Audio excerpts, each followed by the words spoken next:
we're going to be covering in today's session. So by the end of this session, you will be able to explain the importance of delivering effective feedback, identify the benefits of providing effective feedback, and also deliver effective feedback using the EEC model. So can you tell me what you think the definition of feedback is to start off with? Can somebody give me an example of a definition of what feedback would be? If you're giving your opinion on someone's performance, whether it's positive or negative, developmental, to help them improve in that area. Absolutely, that's brilliant, Hayley. Thank you for that. Anybody else? Same sort of thing, really, yeah. Suzanne, like a critique, isn't it? Yeah, sort of definitely along the lines of, you know, intended to, you'd hope anyway, that it's intended to improve, you know, give you an idea of where your shortfalls and your strengths are, I suppose. Perfect. Great stuff. Yeah. Rebecca, were you going to say something? Sometimes it's a good way to like summarize how a project maybe have gone with like the people in your team, so looking at the positives, the negatives, and sort of like what was I going to say, looking at sort of the ways you can improve it for next time, for when you're looking at your next project. So brilliant. Kind of a good way to summarize. Great stuff. Thank you, Rebecca. What about you, Lynn? Have you got any ideas of what the definition of feedback may be? Yeah, just to always make sure it's given constructively, so that you can make suggestions about what they might have done that they haven't done, or how they could do things differently, rather than just being negative and saying, oh, that wasn't very good. Suggest how they might improve it by giving them thoughts and ideas. Absolutely perfect, Lynn. It's not just about the critique or the criticism. It's all about celebrating success as well. There's two different sides of feedback, and we don't want to just give feedback when we're delivering a bad message. We want to encourage feedback within an organisation to make sure that everybody's getting the relevant information to perform well in their role. So what I did was get a definition of feedback from a dictionary, and the Merriam-Webster dictionary explains feedback as the transmission of evaluative or corrective information about an action, event, or process to the original or controlling source. Next off, we have another question. Again, I will pop the link into the chat if you're not able to access this through your mobile devices. But I want you to think about, what are the benefits of providing feedback? Now, this can be either from an employee perspective, a management perspective, or also an organisational perspective as well. So have a think about why feedback, and what are the benefits of it? Why is it important?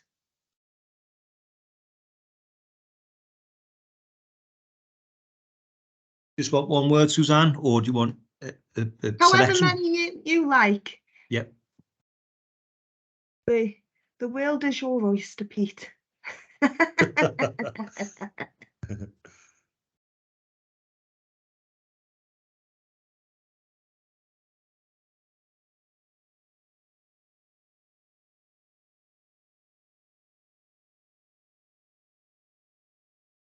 Waiting for some to come up. Here we go. So we have improvement, positive changes, able, approach, job, ways. Absolutely, ways of delivering feedback is really important. And actually, when you think about delivering feedback, you also have to think about how to approach that from an individual perspective as well. So maybe have time to think about how that person may react to some feedback and think about how you could overcome challenges.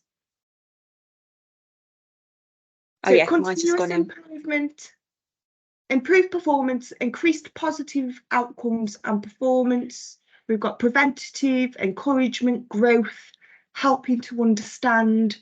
So some really, really great areas there in terms of the benefits of providing feedback.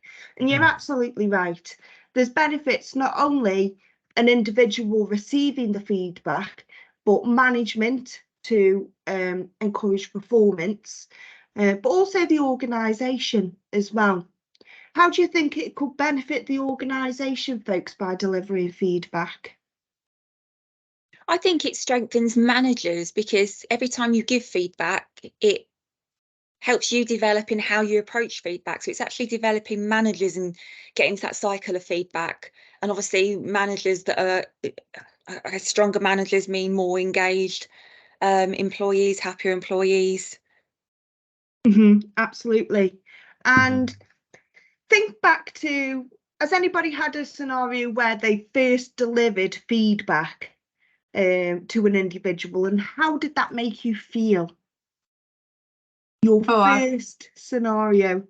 I can remember something. So this is going back, way back. And I remember this particular scenario because it was, I remember so I was working in technical support, and we had some new people working on technical support. And I noticed one individual, the tickets that she kept updating was with the wrong information. So it was creating more work for me to then to follow up on that.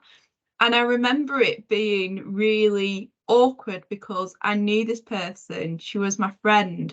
So I found it even harder to try and give that feedback. So I remember speaking to my manager, asking him what's the best way that I can deliver this feedback in a way that, you know, she's going to be understanding, because I understand she's new in the job role, like picking up those technical faults. It's not her area of expertise yet.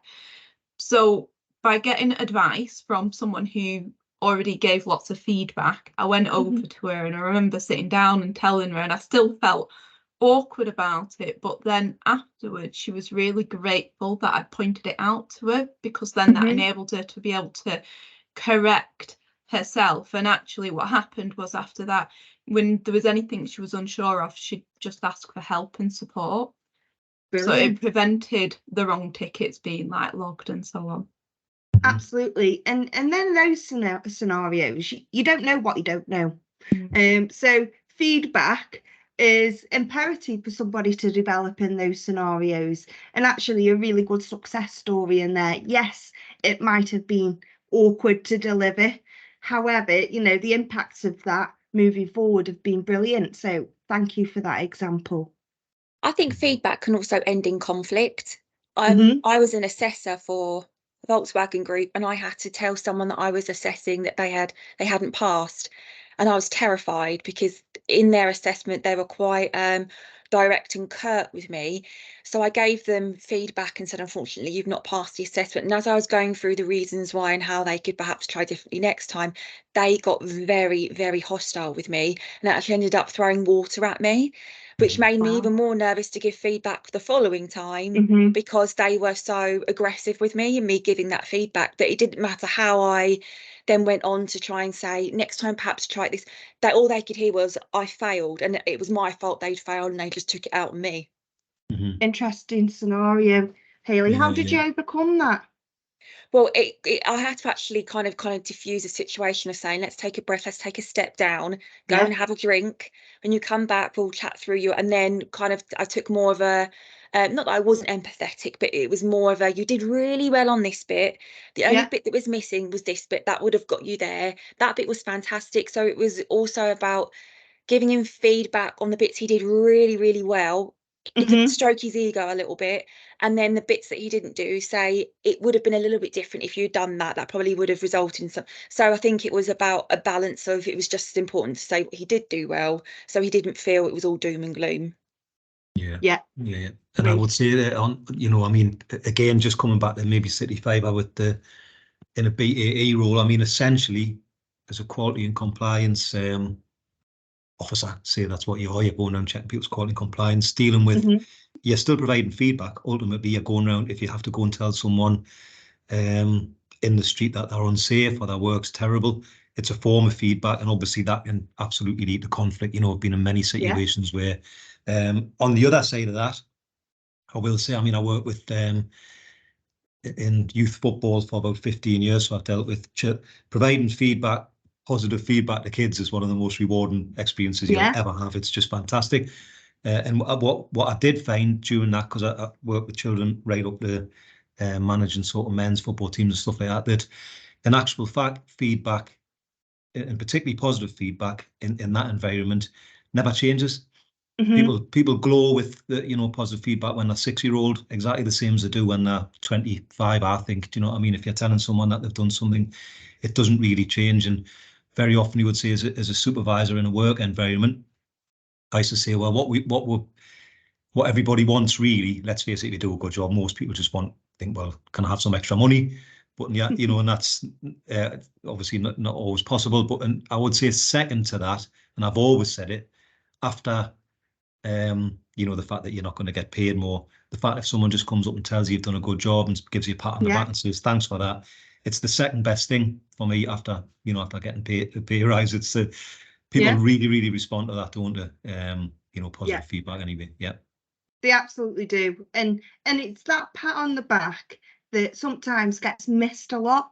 And like I say, with feedback, people do tend to focus on feedback being quite negative and constructive, but actually, take the opportunity as team leaders and utilize this feedback and provide some really great motivating areas of development as well. I think that goes for the performance reviews as well. You have performance reviews at the end of the year, and performance shouldn't be a shock. There shouldn't be anything negative that you're not expecting in there. But some managers, when you have conversations with them, they see the end of year performance review as this is my opportunity to give them feedback on the performance, but they don't do it for the rest of the year. And then when they give it when they're delivering bad news, that employee thinks, well, feedback is only negative because I'm not hearing I'm doing a good job any other day of the year. It's only at the end of the year performance review they're bringing up something about my performance that I had no idea they felt. So they see, they kind of take it as a negative. Absolutely, and feedback shouldn't just be a one-time occurrence. It should be a regular thing, and realistically, team leaders should be completing monthly one-to-ones where these conversations should be taking place, whether there is any critique that needs to be portrayed to the employee, but also, if there's nothing to be discussed, focus on the things that employee's done really well and really achieved within that month as well. So this is an example of how the model can be utilised. So we have events. So Stacey, you arrived late by 10 minutes on Thursday and didn't call to advise of this. So what effect did this have? So we can either facilitate this with the employee to understand, ask some questions on how they thought it affected the other people in the business. So puts additional pressure on other team members to take calls in their absence, additional cost to the business, and it could be a manager's concern for her welfare. Could she have had a car crash? Is she unwell, etc.